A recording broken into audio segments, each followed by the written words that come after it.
ज्याच्या कपाळामध्ये राजयोग असेल आणि तुमच्या नशिबाच काही गोष्टी असतील तर तुम्हाला काहीही राजकारणात कुठलाही ॲडजस्टमेंट करून मिळत असतं. आणि आज पहिली पायरी ते यशस्वी झालेले आहेत. नमस्कार, मी ॲडव्होकेट अमोलराजे बांदर पाटील आणि आपण पाहता सह्याद्री दर्पण.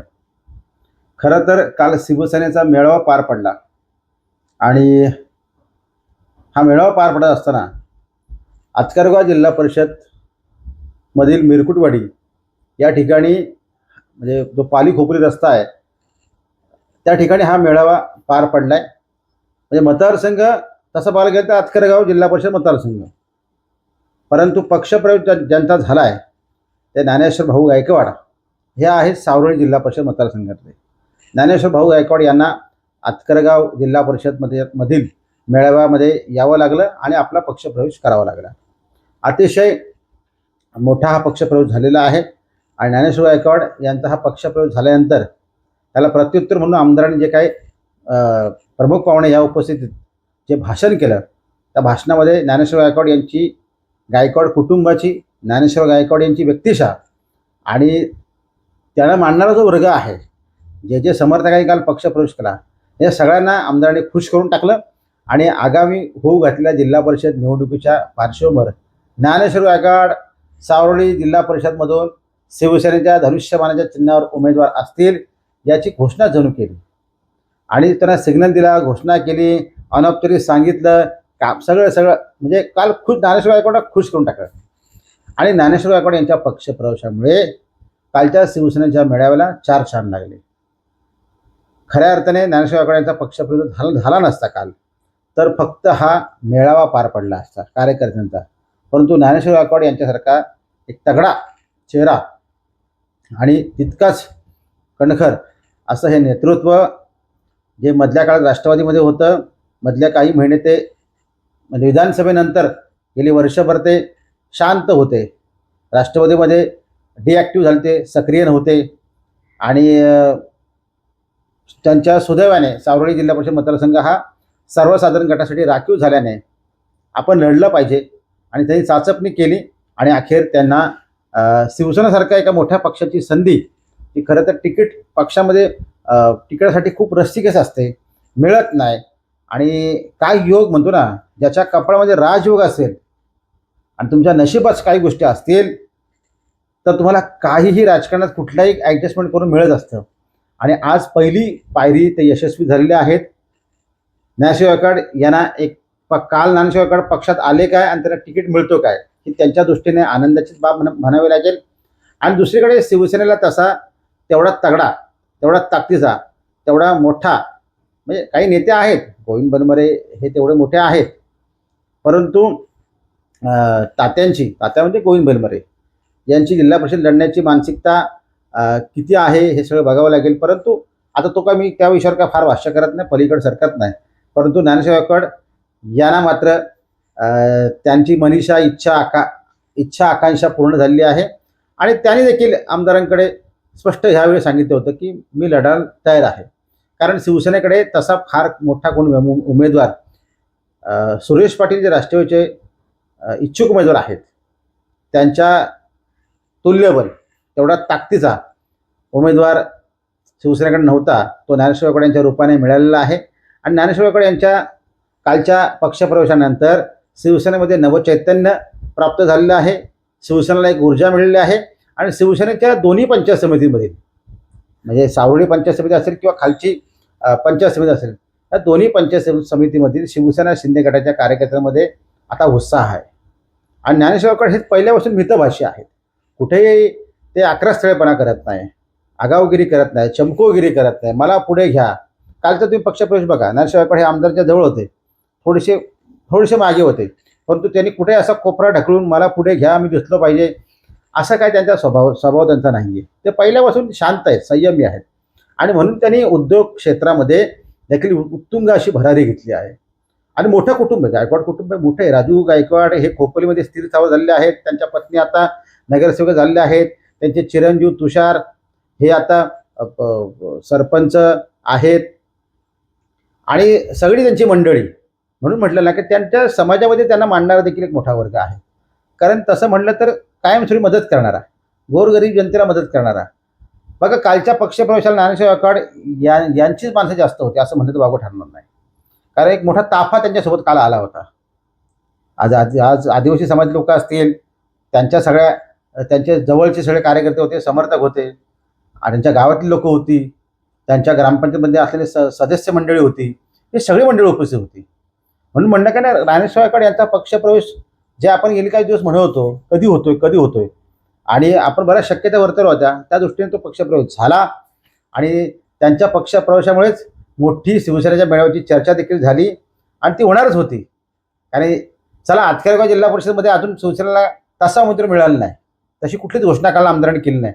परंतु पलीकडच्या सारोळी जिल्हा परिषदमध्ये आता ज्ञानेश्वर गायकवाड यांच्या रूपाने शिवसेनेला उमेदवार मिळालेला आहे, आणि तो कामाला देखील लागला आहे. 31 डिसेंबर नंतर ज्ञानेश्वर गायकवाड यांनी खऱ्या अर्थाने आपली चुणूक दाखवायला सुरुवात केली आहे.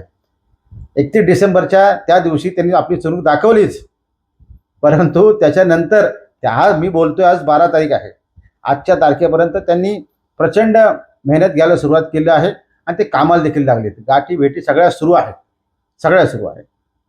कुठेही त्याच्या पलीकडचं जर बघायला गेलं तर मग राष्ट्रवादीमध्ये जे काही 2 उमेदवार इच्छुक आहेत, त्या दोघांमधला जो सुप्त संघर्ष आहे तो देखील सवाटावर आलाय.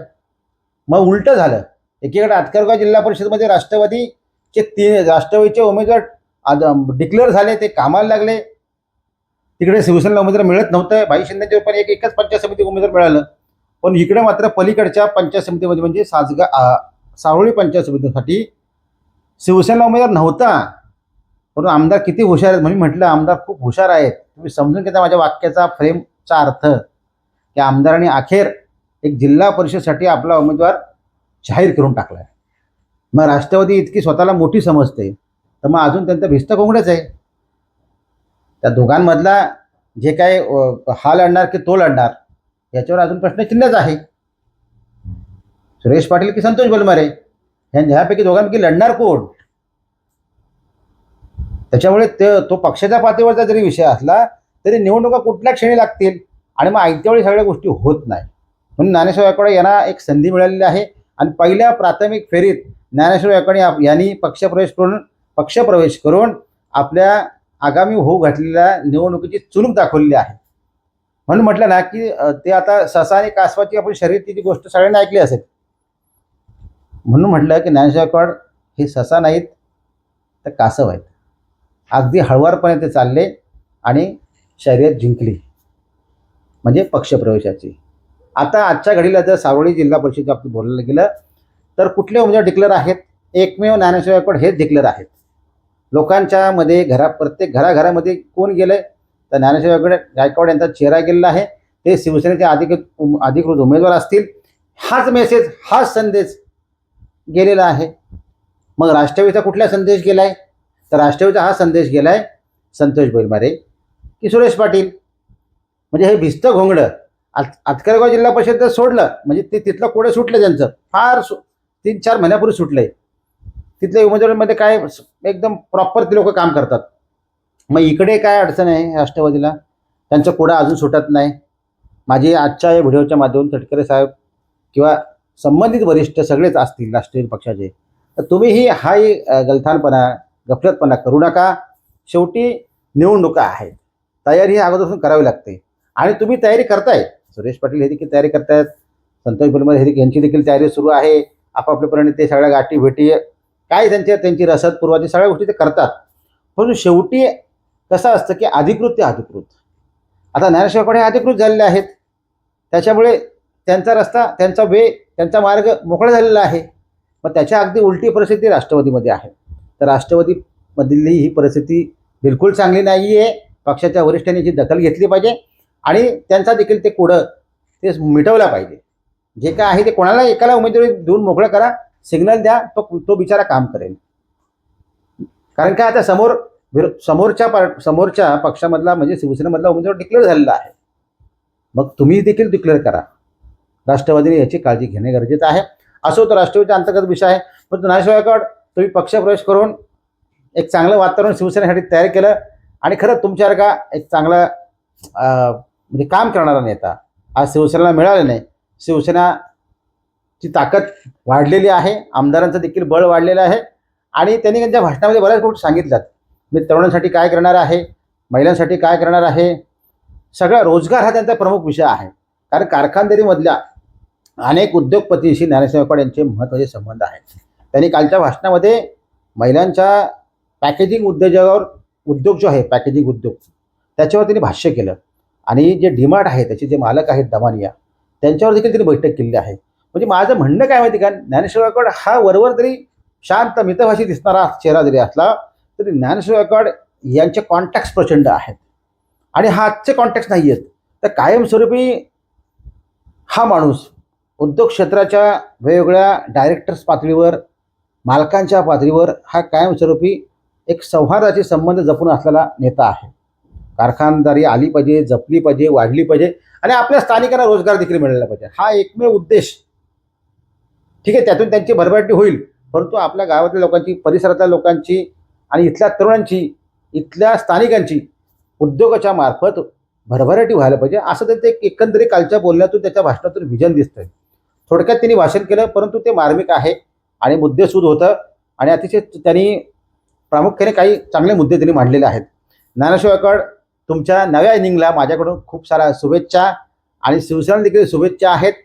तुमच्या पक्षप्रवेशामुळे एक चांगलं वातावरण सावरवली जिल्हा परिषद मतदारसंघात झालेलं आहे, हे कोणीच नाकारू शकणार नाही.